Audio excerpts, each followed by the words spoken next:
اعوذ باللہ من الشیطان الرجیم بسم اللہ الرحمن الرحیم ولا تقربوا مال الیتیم الا بالتی ہی احسن حتی یبلغ اشدہ واوفوا بالعہد ان العہد کان مسئولا ولا تقربوا مال الیتیم، اور نہ قریب جاؤ یتیم کے مال کے، نہ قریب جاؤ یتیم کے مال کے، الا باللتی ہی احسن، ہاں مگر ساتھ اس طریقے کے جو اچھا ہے، ہاں مگر ساتھ اس طریقے کے جو اچھا ہے، حتی یبلغ اشدہ، یہاں تک کہ وہ پہنچ جائے جوانی کو، یہاں تک کہ وہ پہنچ جائے جوانی کو، وَأَوْفُوا بِالْعَهْدِ، اور پورا کرو عہد کو، ان العہد کان مسئولا، کہ بے شک عہد کے بارے میں پوچھا جائے گا، بے شک عہد کے بارے میں پوچھ ہوگی یا عہد کے بارے میں پوچھا جائے گا۔ توجہ فرما لیں جی۔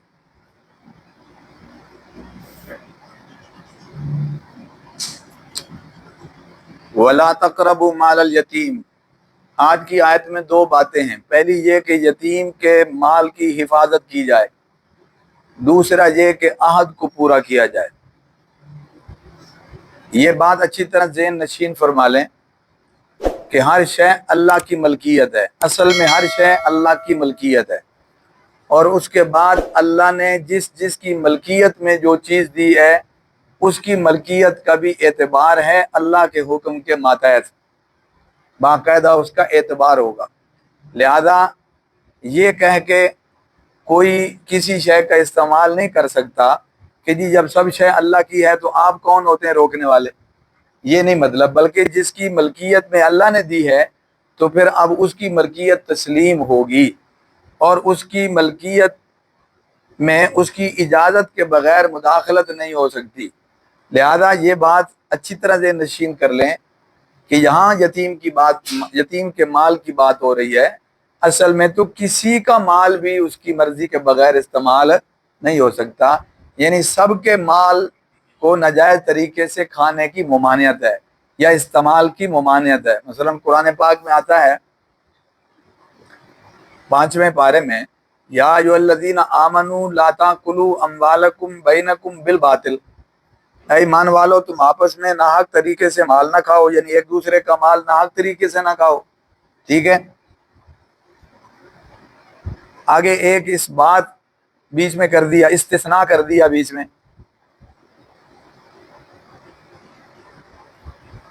الا ان تکون تجارتا عن تراض منکم، ہاں مگر یہ کہ وہ تجارت سے ایسی تجارت کی جس میں تم دونوں کی کیا ہو، رضامندی ہو، تو ٹھیک ہے۔ وہ تجارت تو جو تجارت کی شکل اللہ نے حلال کی ہے، وہ اس کے باوجود بھی مال اس وقت تک حلال نہیں ہوگا جب تک کہ رضامندی نہ ہو، زبردستی کے سودے سے بھی مال حلال نہیں ہوتا، یعنی جو جائز طریقہ وہ ہے تجارت، اور تجارت میں بھی رضامندی کیا ہوگی، لازم ہوگی، تو پھر تم دوسرے کا مال استعمال کرتے ہو۔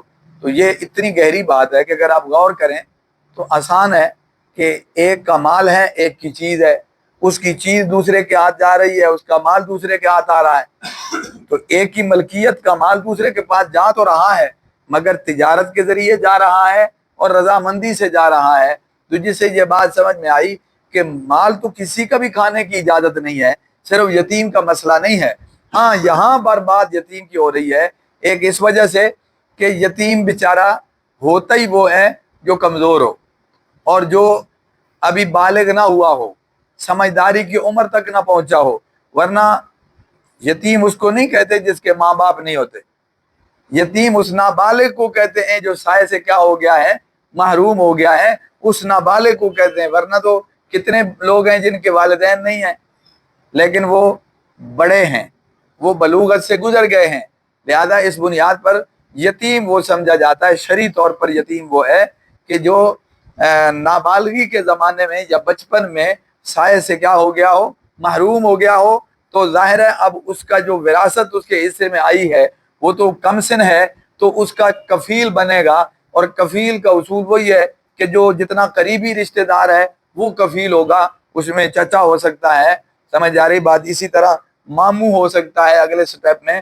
تو غرض یہ کہ جو کفیل بنتا ہے اب وہ پوری طرح با اختیار ہوتا ہے، جس کا مال ہے اس کو پتہ ہی کوئی نہیں، وہ بچہ ہے، وہ سمجھدار نہیں ہے، وہ نفع نقصان کو نہیں جانتا، اسے کئی طریقوں سے ورغلایا جا سکتا ہے، اس کے مال کو کھایا جا سکتا ہے، اس کے مال کو ضائع کیا جا سکتا ہے۔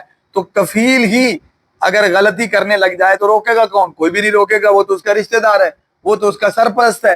تو قرآن پاک جب نازل ہو رہا ہے تو اس دور میں جہاں ظلم اور زیادتیاں اور ہو رہی تھیں، وہاں ایک زیادتی کی یہ شکل بھی تھی کہ یتیم کا کفیل بنتا تو رشتہ داری تھا، لیکن وہ اس کے مال کو ضائع کرتا تھا، اور نہ تو کوئی اسے روک سکتا تھا کیونکہ کفیل وہ ہے، اتھارٹی وہ ہے، اور اسی طرح وہ خود جو ہے وہ اپنی غلطی کو غلطی بھی نہیں مانتا تھا۔ تو کفالت کے نام پر یتیم کے مال پر ہاتھ صاف کیا جاتا تھا، یہاں تک کہ اگر وہ یتیم بچی ہوتی تو اس کے ساتھ اور بڑی زیادتی یہ ہوتی کہ اس کو اپنے ہی بچوں کے ساتھ بیانے کے لیے گھر میں ہی رکھا جاتا، صرف اس لیے تاکہ اس کا مال باہر نہ جائے۔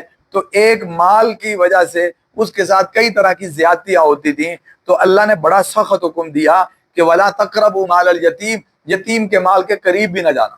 اب آپ گزشتہ سبق میں، گزشتہ آیتوں میں پڑھ چکے ہیں جہاں اللہ نے کہا، فرمایا کہ وَلَا تَقْرَبُوا الزِّنَا، زنا کے قریب نہ جاؤ۔ تو اب قریب نہ جانے کا مطلب یہ ہے کہ جو چیزیں زنا کا سبب بنتی ہیں اس کے قریب بھی نہ جاؤ۔ تو یہاں بھی یہ ہے کہ یتیم کے مال کے قریب نہ جاؤ، اس کا مطلب ہے کوئی ایسا رستہ اختیار نہ کیا جائے جو یتیم کے مال کے کھائے جانے یا ضائع ہونے پر جس کا نتیجہ نکلے، ایسا کوئی سبب اختیار نہ کیا جائے، بہت زیادہ احتیاط کی جائے۔ یتیم کے مال کو کھانا تو بڑی دور کی بات ہے، قریب بھی نہ جانا۔ اب یہاں سوال پیدا ہوا کہ اگر وہ قریب نہیں جاتے تو ایک آدمی حق پر ہے، فرض کرو کفیل مالدار ہے، امیر ہے، بہت امیر ہے، یتیم کا مال اس کے پاس ہے، اس کی اپنی پراپرٹی 12 آنے ہیں اور اس کی وراثت 4 آنے ہیں، تو ظاہر ہے وہ اسے 2-3 گنا زیادہ امیر ہے، لیکن اس کو یہ حق حاصل ہے کہ وہ کہتا ہے کہ بھائی میں اس کو خرچ نہیں دوں گا، اس کا خرچ اسی کے مال سے لوں گا۔ تو شریعت اسے اجازت دیتی ہے کہ تو اپنے مال میں سے اگر یتیم پر خرچ نہیں کرنا چاہتا تو نہ کر، اس کا اپنا مال موجود ہے، اسی میں سے خرچ کر اور اس کی پرورش کر، لیکن اس کو ضائع ہونے سے بچایا جائے۔ اب یہاں سمجھیے گا، سوال پیدا ہوا کہ قرآن کہہ رہا ہے کہ یتیم کے مال کے قریب نہ جاؤ، اگر وہ قریب نہیں جاتا تو خود اس یتیم کی ضرورت پر بھی اس کا مال نہیں لگے گا۔ بچانا تو ضائع ہونے سے ہے، لیکن جب قریب جانے کی اجازت نہیں ہے تو وہ بیچارے کے لیے کھانے پینے کا انتظام بھی کرنا ہے، اس کی گزران کا انتظام کرنا ہے، تو اس کی ضرورتیں ہیں وہ اسی پیسے سے پوری کرنی ہے جو یتیم کا مال اس کے پاس پڑا ہوا ہے۔ تو قریب نہیں جانا تو پھر اس کی ضرورتیں کیسے پوری ہوں گی؟ تو اس لیے آگے فرما دیا قریب نہ جانے کا مطلب ہے کوئی ناجائز ہیلا طریقہ اختیار نہ کیا جائے جس سے یتیم کا مال کیا ہے، ہڑپ ہو جائے یا ضائع ہو جائے۔ ہاں الا باللتی ہی احسن، وہ طریقہ اختیار کرنے کی اجازت ہے جو اچھا ہے، اچھا یتیم کے حق میں، اچھا یتیم کی مال کی حفاظت کے حق میں جو اچھا ہے وہ اختیار کیا جائے۔ تو اب اس میں ایک طریقہ یہ ہے، یتیم کے مال میں سے اس کی ہنڈیاں علیحدہ پکتی ہے، وہ بچہ ہے، چھوٹا ہے، لیکن اس کی ہنڈیاں علیحدہ پکتی ہے، آٹا، راشن، ہر چیز علیحدہ۔ تو آپ آسانی سے سمجھ جائیں گے، اب تو معاشرے میں بے شمار ایسی شکلیں موجود ہیں جن کو سمجھنا آسان ہے۔ اب اس کا علیحدہ سیٹ اپ ہے، سارا کچن اس کا علیحدہ ہے، اور دوسری صورت میں دوسری طرف یہ گھر کے فیملی ممبران ہیں، یہ 8 ہیں، 10 ہیں، جتنے بھی ہیں، ان کا علیحدہ سیٹ اپ ہے۔ بظاہر تو دیکھنے میں بڑی احتیاط ہے کہ جناب اس کا مال الگ، ان کا مال الگ، لیکن اس میں بھی ایک پہلو تو ہے کہ یتیم کا مال ان کے مال سے شامل نہیں ہوتا، اور یتیم کا مال ان 8-10 ممبروں کے لیے استعمال نہیں ہوتا، لیکن ضائع تو ہو رہا ہے کیونکہ علیحدہ پک رہا ہے۔ تو قرآن یہ کہنا چاہ رہا ہے کہ جو شکل اس کے مال کے تحفظ کے اعتبار سے بہتر ہے وہ اختیار کی جائے، یعنی اگر اس کا راشن پانی تمہارے ساتھ شامل کر دیا جائے اور پکانے میں وہ تمہارے ساتھ ہی شامل ہو اور اس پہ خرچ بانٹ دیا جائے جو اس کا بنتا ہے، یہ اس کے مال کے حفاظت کے اعتبار سے بہتر ہے. علیحدہ سب کچھ اس کا چلے گا تو اس کا نقصان کیا ہوگا؟ زیادہ ہوگا. اور اگر وہ اسی فیملی کے ساتھ اگر وہ خرچ میں ایڈجسٹ ہو جاتا ہے تو وہ اس کے لیے آسان ہے کہ سارا خرچ مہینے کے بعد 10 لوگوں پر کیا ہو جاتا ہے؟ تقسیم. تو اس میں سے اس کا حصہ بھی کیا ہے؟ نکل آئے گا ایک ممبر کا جو اس کا بنتا ہے. کفیل کو حق حاصل ہے اس کے مال میں سے اتنا لے لے جو اس کے حصے میں آتا ہے. اب یہاں دوسری صورت سن لیں. اب یہ تو ٹھیک ہو گیا, علیحدہ پکانا بظاہر تو بڑی احتیاط لگتی ہے لیکن اس کا نقصان ہے. اچھا, اکٹھے پکانے میں ایک اور پہلو سامنے آئے گا. ایک تو شکل اچھی ہے کہ وہ ساتھ شامل ہوگا تو اس کا خرچ بچ جائے گا, مال ضائع نہیں ہوگا. لیکن دوسری شکل یہ ہے کہ وہ فیملی ممبر جو ہیں وہ اچھا کھاتے ہیں, ان کا رہن سہن جو ہے وہ اپنے اعتبار سے ہے, تو یہاں پر بھی اس بیچارے کو مجبوراً کیا ہے اس میں ایڈجسٹ ہونا پڑے گا. حالانکہ گزارا ہو سکتا ہے, اس کا مال تھوڑا ہے, ان کا مال زیادہ ہے, یہ افورڈ کر سکتے ہیں, اور وہ یہ سہولتیں اور عیاشیاں جو ہے نا وہ افورڈ نہیں کر سکتا, تو اس کے مال کو یہ بھی ضائع کرنے کے برابر ہے. اس کی گزران کو دیکھا جائے, اس کے مال کے اعتبار سے اس کے مال کی حفاظت کی جائے, جو شکل اس کی حفاظت کے لیے بہتر ہے وہ اختیار کی جائے. اب آپ کے سامنے ساری شکلیں آئیں, آپ توجہ کریں, میں آسان کروں.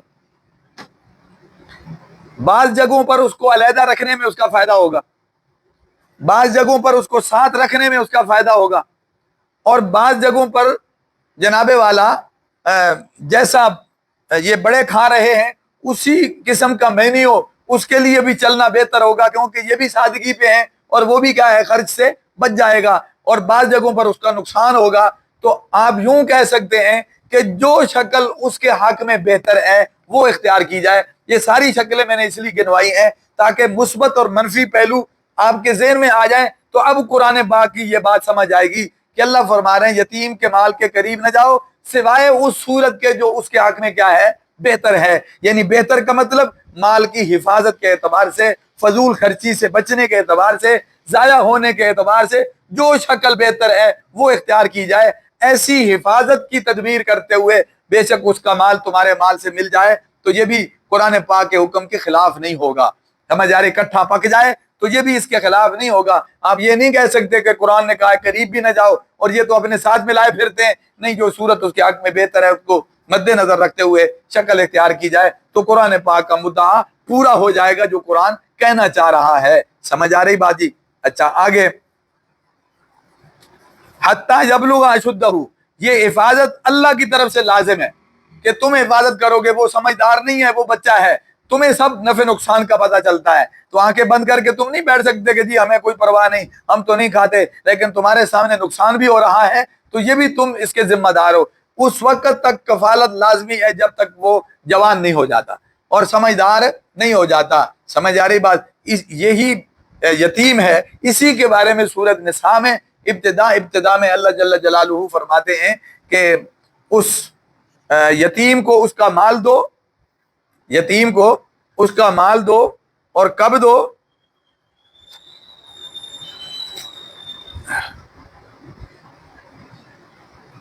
وہاں اللہ جل جلالہ کا حکم یہ ہے کہ وَابْتَلُوا الْيَتَامَى حَتَّى إِذَا بَلَغُوا النِّكَاحَ, کہ تم اس کو آزماؤ یتیم کو کہ یہ مال کو اس کی کوئی اب اس کو کوئی نفع نقصان کا پتہ چلتا ہے کہ نہیں پتہ چلتا. آزماؤ اس کو کب بھائی؟ اذا بلغوا النکاح, یہاں تک کہ وہ نکاح کی عمر کو پہنچ جائے. اور نکاح کی عمر کون سی ہوتی ہے؟ بالغ ہونا. آپ کی حکومتوں نے جناب شرطیں لگا رکھی ہیں کہ 18 سال سے پہلے نہیں کر سکتا. اسلام نے اجازت دی ہے کہ بالغ ہو جائے تو آپ شادی کر سکتے ہیں. وہ تو اپنے مسئلے ہیں نا کہ ہم نے ابھی نہیں کرنی, ہمارا فلاں مسئلہ رہتا ہے, فلاں مسئلہ رہتا ہے. اللہ کے نبی کی تعلیم تجھے کہ بچہ جوان ہو جائے تو پھر اس کی شادی کرنے میں دیر نہیں کرو. تو کم از کم ہم نہ کریں تو ساری زندگی نہ کریں, بوڑھے ہو جائیں, کوارے بوڑھے ہو جائیں, یہ ہمارا فعل ہے. ہم قرآن پاک کے ضابطے کو تو نہ توڑیں. سمجھ آ رہی بات؟ ہم شریعت کے ضابطے کو تو نہ توڑیں. شریعت نے اجازت دیتی جب بالغ ہو جائے تو آپ نکاح کر سکتے ہیں. تو فرمایا کہ مال اس کو کب دینا ہے کہ پہلی شرط آزماؤ کہ جب وہ بلوغت کی عمر کو پہنچ جائے. اس کا مطلب ہے بالغ ہونے سے پہلے آپ اس کی ازمائش بھی نہیں کر سکتے. وہ سیانہ بھی ہو تو آپ اس کو مال نہیں دے سکتے, کیونکہ یہاں بلغ النکاح کی پہلی شرط آ گئی کہ جب وہ بلوغت کی عمر کو پہنچ جائے تو پھر امتحان پاس کرے تو آپ اس کو مال دیں گے. اگر وہ بلوغت کی عمر کو نہیں پہنچا بے شک سیانا بھی ہو تو وہ وقتی بات ہے, آپ اس کو مال نہیں دے سکتے, کیونکہ وہ ہمہ جہت جو ہے نا وہ عقل مند نہیں ہے. بس ایک کسی صورت میں کسی ایک بات میں آپ اس کو سیانا کہیں گے, تو جب وہ بلوغت کی عمر کو پہنچ جائے تو ایک شرط ہے. دوسری سنیں, فَإِنْ آنَسْتُم مِّنْهُمْ رُشْدًا فَادْفَعُوا إِلَيْهِمْ أَمْوَالَهُمْ, پھر اگر تم محسوس کرو, یہ نکاح کی شرط کے بعد ہے, یعنی بالغ ہونے کے بعد بھی اس کو نہیں دو, بلکہ بالغ ہونے کے بعد اب اگلی شرط یہ ہے کہ تم محسوس کرو کہ اس میں عقل مندی آ گئی ہے. آنستم منہم رشدا فادفعوا الیہم اموالہم, اب اس کا مال اس کے حوالے کر دو. توجہ کرنا, اس میں بھی وہ پہلو ہے کہ جو قرآن نے کہا نا یتیم کے مال کے قریب نہ جاؤ, یعنی اس کو ضائع نہ کرو. اگر بالغ ہونے کے بعد وہ سمجھدار نہیں ہے, اس کی عادتیں غلط ہیں, تو کوئی مال اس کے حوالے کر دیتا ہے کہ جی وہ جانے تو کم جانے, تو یہ سمجھا جائے گا کہ یہ آدمی جاننے کے باوجود اس سے مال ضائع کروانا چاہتا ہے.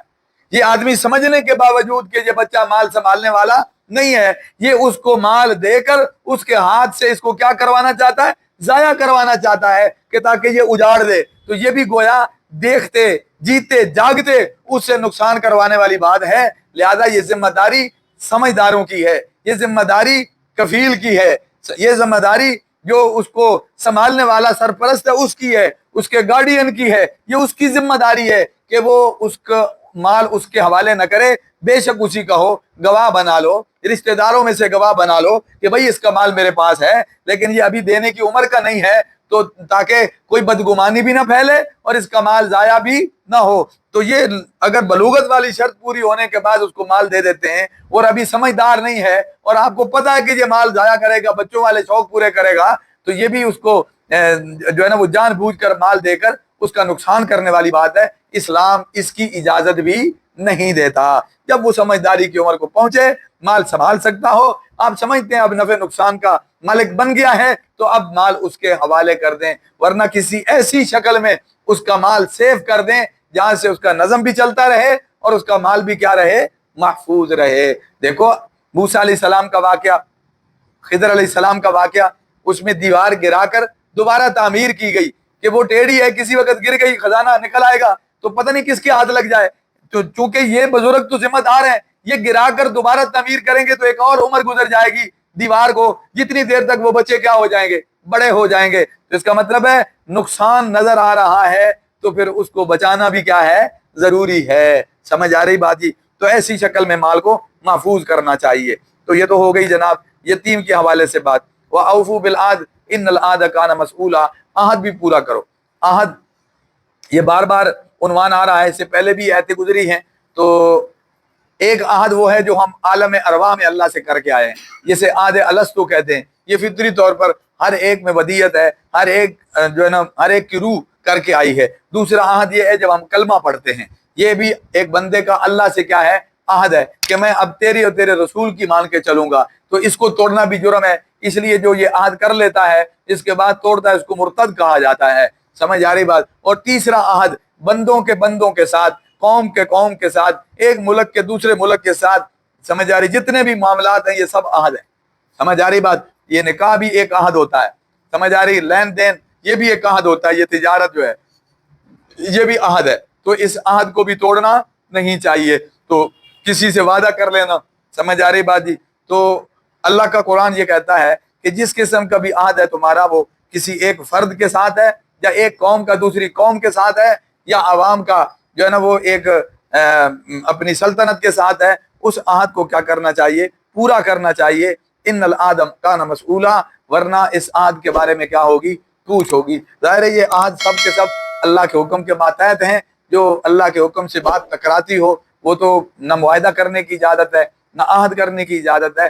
یہاں جس عہد کو پورا کرنے کی بات کہی جا رہی ہے اس سے وہی عہد مراد ہے جو اللہ کے حکم کے مطابق. ورنہ کل کو کوئی آدمی کہے میں نماز نہیں پڑھتا, سمجھ آ رہی بات, میں نے عہد کر لیا نہیں پڑھوں گا, تو یہ چونکہ غلط ہے تو اسے نہیں کہا جائے گا کہ تو اپنا عہد پورا کر, اسے کہا جائے گا توڑ. کیونکہ عہد کرنا پھر اسے پورا کرنا, یہ وہی عہد پورا کرنا ہوگا جو شریعت کے مطابق ہے. جو شریعت کے خلاف ہے اسے تو توڑنا ضروری ہے. تو آ جائے گی سمجھ میں بات جی. اللہ سمجھ نصیب کرے. اللہ ملک.